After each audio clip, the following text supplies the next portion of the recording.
Hi, wrestling fans. Thanks for clicking the dreaded D Rose report. WWE is going to be holding a Raw Super Show at the Consol Energy Center, Pittsburgh, Pennsylvania, May 14th this year. While promoting last night's airing of the Marine 2 on Spike TV, Ted DiBiase alluded to the rival company TNA Impact Wrestling show. He tweeted, Marine 2 is going to be on Spike TV tonight. Check it out. Comes on after some wrestling show, he says, and don't forget to watch SmackDown tomorrow. Former WWE diva Shelly Martinez celebrated her birthday Thursday, and photos of her night out are available on her Facebook page in case you want to see what the hell she might have done. Tonight's episode of WWE SmackDown, which was already aired overseas, premiered with a tweak intro.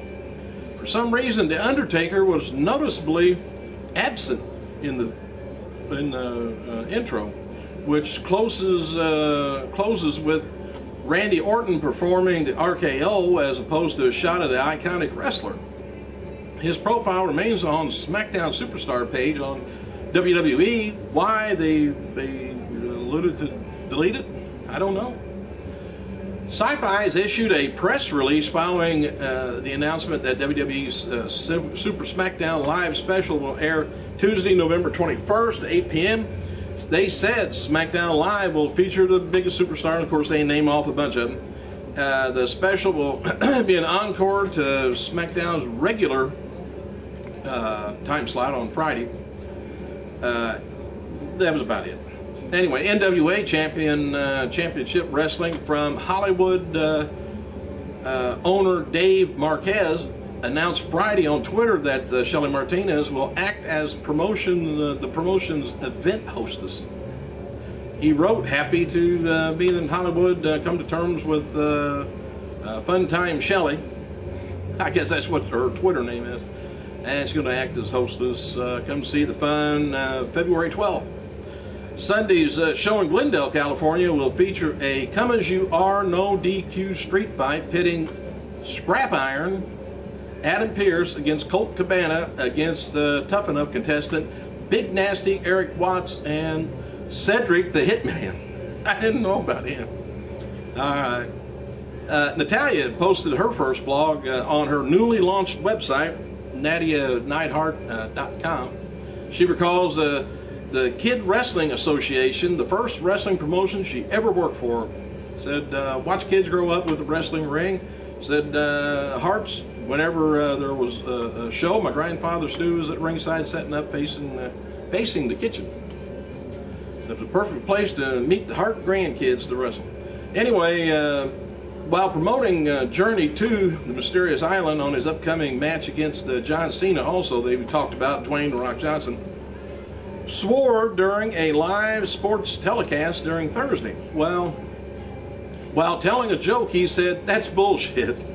And he then said, and if this is live, by the way, I don't know. Anyway, the guy who conducted the interview said, yeah, it's live. February 9th, Impact Wrestling did a 1.05 rating, which marks the program's lowest number of the year. Last week's show did a 1.16.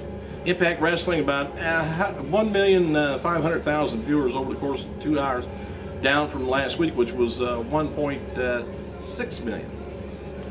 The main event featured James Storm and Sting against Bobby Roode and Bully Ray, garnered the show's peak at a 1.12. It's the first time this year that the main event drew the program's highest rating. Normally the knockouts do. And whether it's WWE or TNA, I don't like it when they go overseas or my fault, I shouldn't be saying this, but when they go over to England, it's just a different atmosphere, different setup. I don't know. It might be just me, but it seemed like the storylines that they had going would kind of disappear.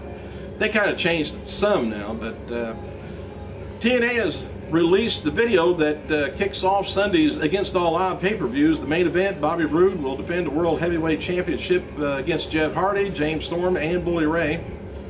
Hulk Hogan made headlines last month when he told TMZ he was getting ready to shave his mustache off and his head prior to auditioning for a movie.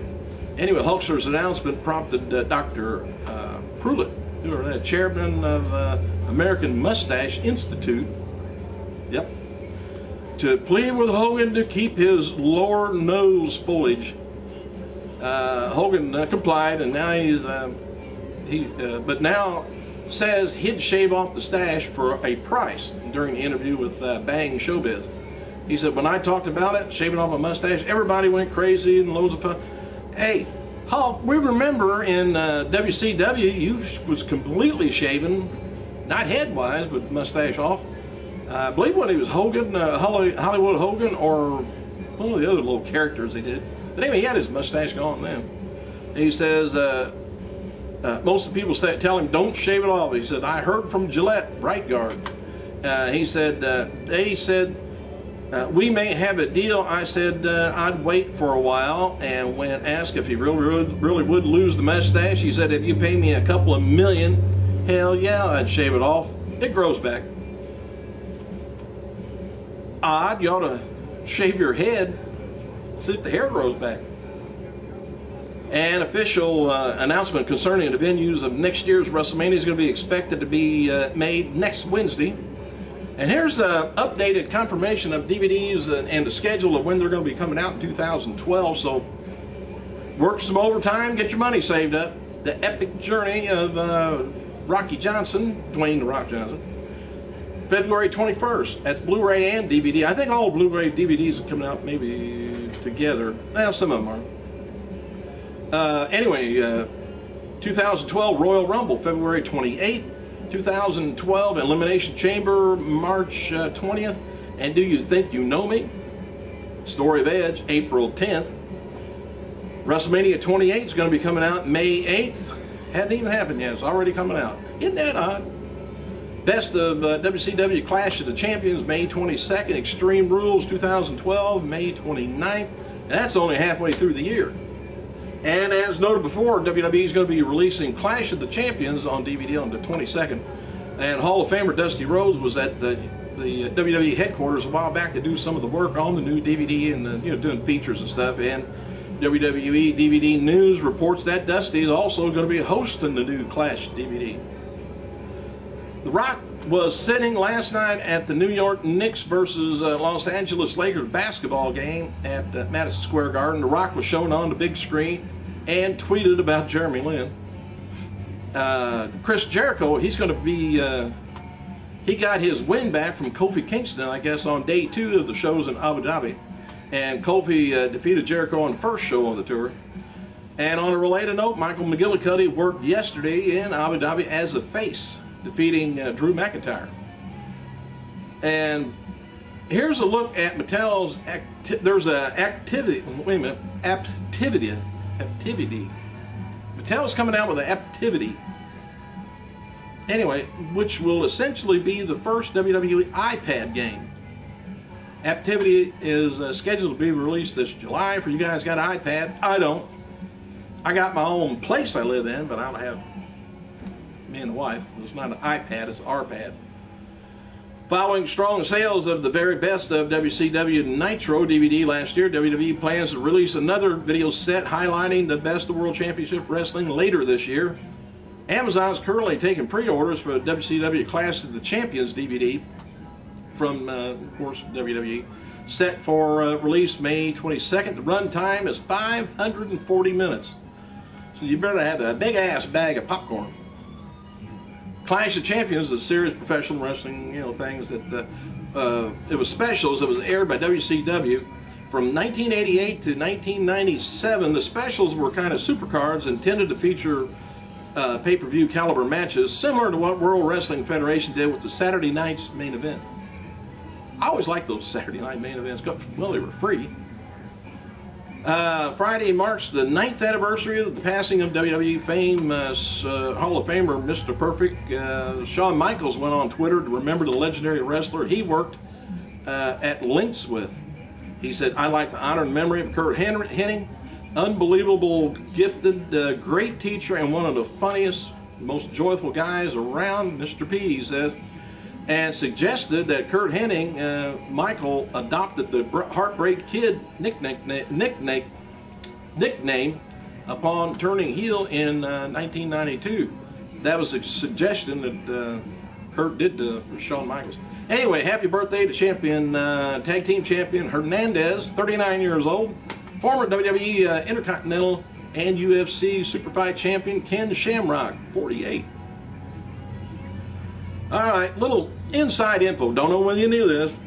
There's an article entitled "Rick Santorum, Family Value Candidate and Pro Wrestling Advocate." Anyway, they examined Santorum's role as a WWE lawyer back in the late 1980s, and his role in helping WWE transition from sports to sports entertainment. And WWE formally acknowledged that their product is sports entertainment, has saved the company millions of dollars in taxes and state athletic commission fees. That's the reason they changed it, by the way. And has also deregulated the pro wrestling industry and eliminated government oversight, which many have argued led to the proliferation of the drug abuse among performers and premature deaths. Santorum does not shy away from his pro wrestling past, telling Philadelphia Inquirer, "I was at the center of that. Philadelphia was the most pretentious of all states when it came to regulations, and you must pay all this money to the Boxing Athletic Commission they used to just rape these guys. And you'd have to pay a certain percentage to the gate receipts to have these officials just stand around and watch the match." He said it was ridiculous. I know there's still, oversight committees, and I think every state is supposed to have one for wrestling anyway. But whether they actually do anything, I don't know. But the regulations are there. If somebody wants to push them, push them. Hey, thank you guys for clicking. I gotta go.